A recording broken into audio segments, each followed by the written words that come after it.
OneFootball cobre mais de 100 ligas e competições internacionais de futebol em detalhes incomparáveis.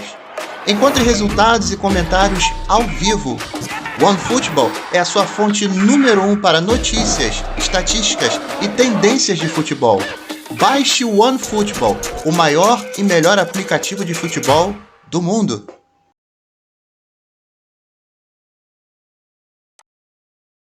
Deixa eu fazer um parênteses aqui nesse vídeo para poder falar sobre um assunto com vocês. A construção do estádio do Flamengo.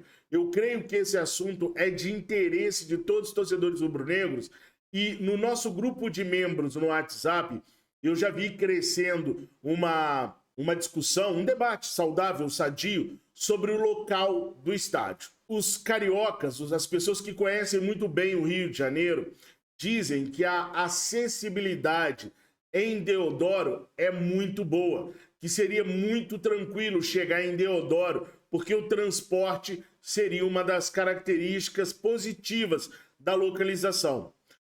Tem muita gente confundindo a área onde o Flamengo estuda fazer o estádio em Deodoro com a área em Deodoro que tentaram fazer um circuito de Fórmula 1.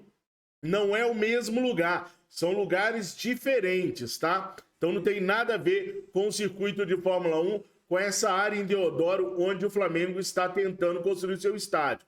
Só que há um problema, pessoal. Quando vai se fazer um estádio, e o que eu vou falar agora vai ser pesado de ouvir, mas é o que os empresários fazem hoje, é a realidade do futebol hoje. Quando se vai construir um estádio, se faz um planejamento de viabilidade, de todos os sentidos. E eu não escondo nada de vocês, eu não faço oba-oba nem sensacionalismo, eu conto tudo aquilo de verdade que eu consigo apurar, checar para vocês. O plano de viabilidade do estádio passa também por um estudo da região financeiramente falando. O poder aquisitivo daqueles que vão cercar o estádio também passa por esse estudo de viabilidade. O Flamengo fez um estudo de perfil do torcedor que vai com frequência ao Maracanã. E o Flamengo descobriu, assim como eu já tinha dito para vocês, que o perfil desse torcedor é um torcedor que mora ali no bairro Maracanã, na Barra da Tijuca e em Niterói. São esses que mais vão no Maracanã. Quando o Flamengo tira o estádio do Flamengo do Maracanã e passa ele para outro lugar, o Flamengo para e analisa o seguinte: tá, agora ele está mais perto desse pessoal, dessa torcida do Flamengo aqui. Como que é a renda desse torcedor? A renda desse torcedor é igual à renda do torcedor da Zona Sul, da Zona Oeste? Como que eu vou praticar o meu ingresso ali? Quais são os valores do ingresso que eu vou poder praticar na região de Deodoro, na região do Terra Encantada, na região do Parque Olímpico ou em outras regiões do Rio de Janeiro? Isso tudo eles estudam.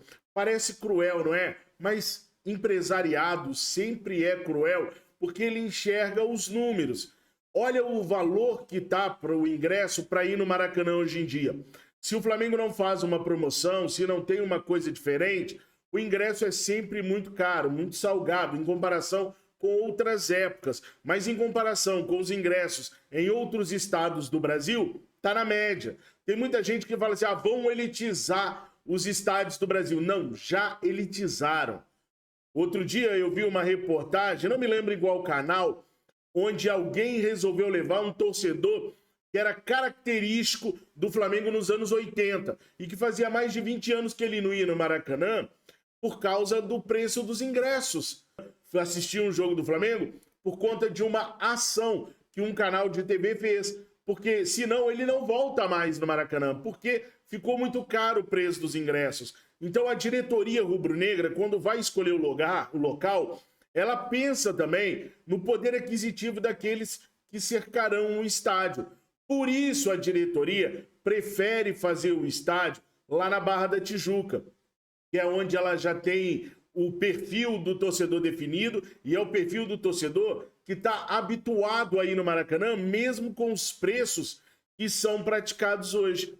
O Rodolfo Landim, como eu falei para vocês em primeiríssima mão de manhã no vídeo lá do Fla Nação VVP, está em Brasília, conversando com o governo federal sobre terrenos que a União tem espalhados pelo Rio de Janeiro, para poder definir se o governo pode ceder um desses terrenos para o Flamengo em forma de doação, em forma de venda, ou se pode repassar para a Prefeitura do Rio de Janeiro, para a Prefeitura do Rio de Janeiro repassar para o Flamengo, mas a diretoria quer que o estádio seja construído o mais próximo possível desse perfil de torcedor que ela já definiu, que é o perfil de torcedor lá de Niterói, da Barra da Tijuca, do estádio do Maracanã, do bairro do Maracanã, para poder manter esse público lá e não precisar mexer nos valores do ingresso. Ainda não há um planejamento assim divulgado, ou que eu tenha conseguido apurar, sobre como o Flamengo vai fazer o resgate daquilo que foi investido no estádio. Se vai vender algumas cadeiras, assentos ou alguns camarotes para a empresa que for parceira do Flamengo, mas de alguma forma o Flamengo tem que recuperar a grana que foi investida. E uma das maneiras de fazer isso é com o ingresso. Esse debate estava rolando lá no nosso grupo de membros no WhatsApp e o pessoal estava preocupado só com a questão da acessibilidade. Essa questão da acessibilidade, ela é importante sim. Se tem trem, se tem ônibus, se é fácil de chegar no local. Lá na Ilha do Governador, onde nós fizemos a Ilha do Urubu, não foi aceito essa parada lá, tá? Foi difícil os torcedores irem para lá. A Ilha do Urubu comportava 21 mil torcedores e nós nunca colocamos mais de 16 mil lá, por causa da acessibilidade que não era legal.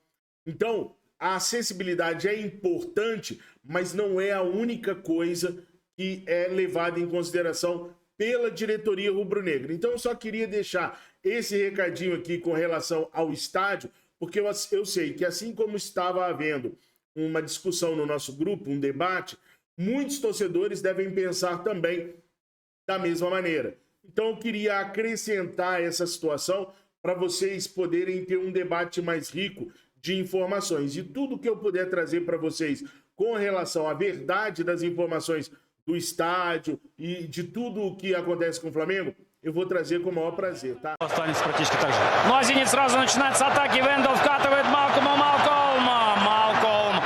сохраняет мяч, но «Зенит» продолжит. Что ж «Спартак»-то в отборе не играет. Вендел